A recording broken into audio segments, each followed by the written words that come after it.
Well, this continent has been through quite a journey, and it is at a crossroads right now. It's a continent that's facing islands of hope, but at the same time, some communities of vulnerability and fragility.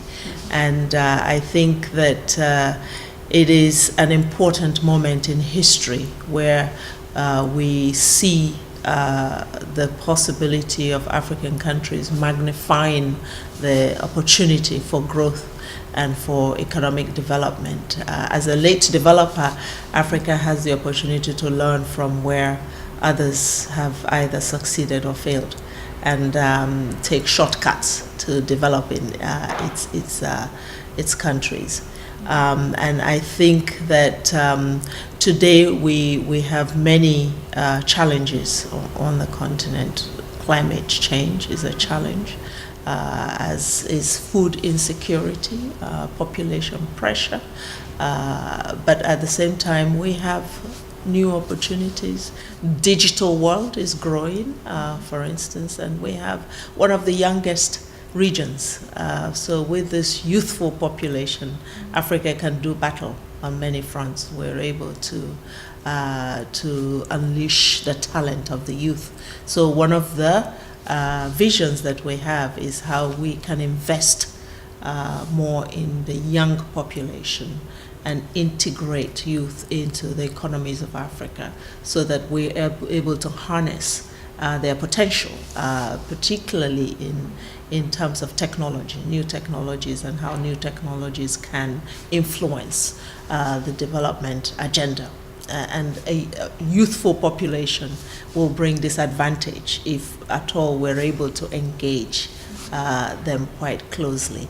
The other I think important step that we take also as the UN is how to reduce vulnerabilities.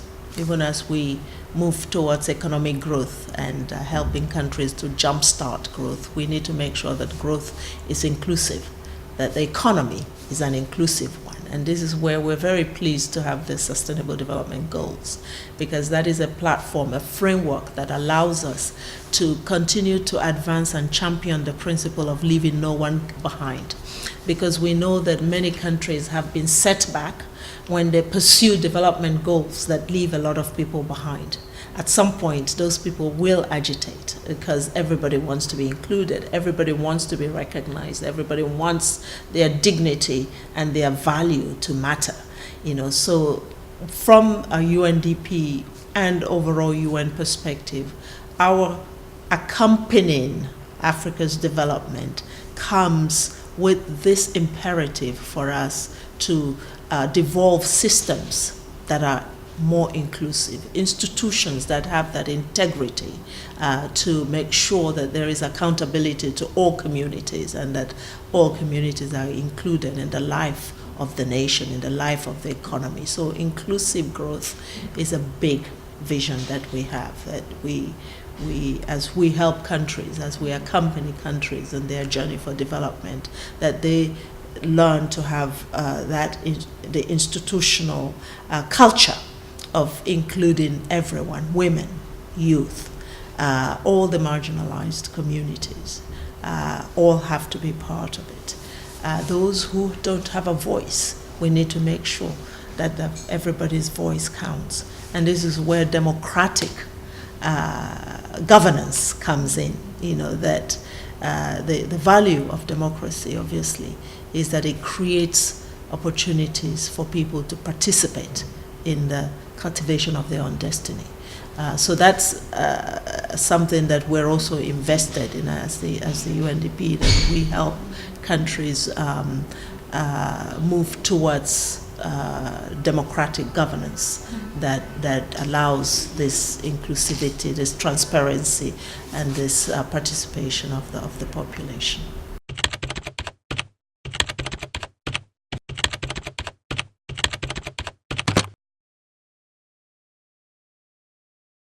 I think that the Secretary General of the UN always has said that it is almost impossible to do development without security, without peace.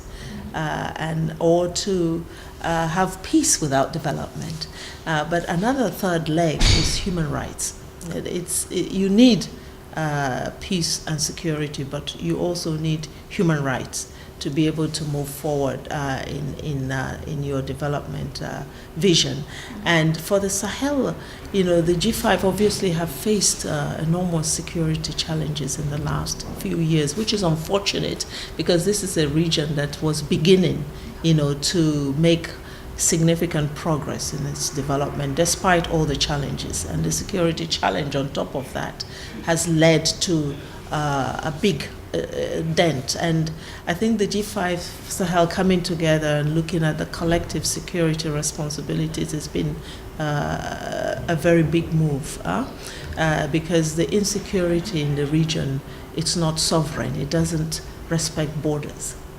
One issue when one country has the flu, and the other, when they sneeze, the other country catches the flu.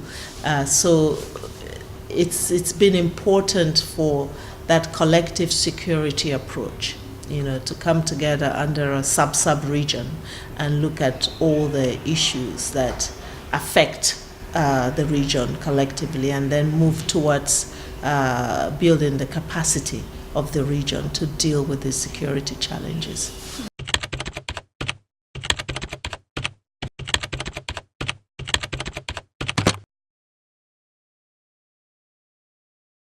Yes, UNDP has been invited to play a part in the Alliance Sahel to cover the governance pillar, because UNDP, of course, has a very intimate approach, knowledge of governance structures. This is one of the areas where UNDP works in country situations. So we have developed a huge network of how to support governance institutions in each of the countries, and also a lot of knowledge around that. So it is appropriate for UNDP to provide support in this area, and that's the role that we're looking at. First of all, understanding, mapping what the governance issues are, because if we look at security, we look at economic development, the foundation for all of this to happen is governance, is having the right, just governance. And when I say just governance, I also mean justice institutions. If you look at some of the things that lead to insecurity, is when people feel excluded, when there are exclusionary, governance tendencies, then you create insecurity because people do want to be part of the system. So looking at access to justice, the fact that, if we're going to deal with insecurity, we have to tackle impunity. We have to make sure that when people commit crimes, that they're held to account, So, and that those who experience injustice have access to justice. So that's a pillar of governance, and we are looking into this in this region, doing workshops, conferences, but also providing evidence and capacities at different levels for people to be given access to justice. The second area, of course, as I said earlier, is democratic governance, being able to continue the maturity of democracies in these countries, which again allows platforms for engagement of all parts of society, opposition, ruling party, everyone feeling included. And thirdly is economic governance. We have opportunities to look at issues of accountability, performance of financial systems, the integrity of revenue collection and expenditure.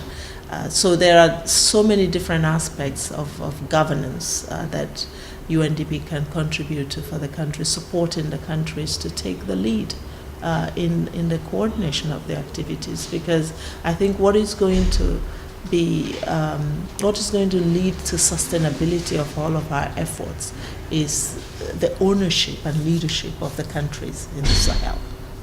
That it's not for us to come and replace that capacity. We shouldn't come as external partners to replace the leadership of the countries. We should come to support the countries to take control and to strengthen their own leadership and ownership of the issues. So we very much work from behind the scenes and we focus on building capacities of national institutions and regional players, support to the regional commissions in the region, because the issues are regional and national. So we also need the regional players to come in and play a role. So our role is also to build capacity, to give support to those regional commissions. So the approach is very much supportive rather than taking over, or occupying the space in a leadership role.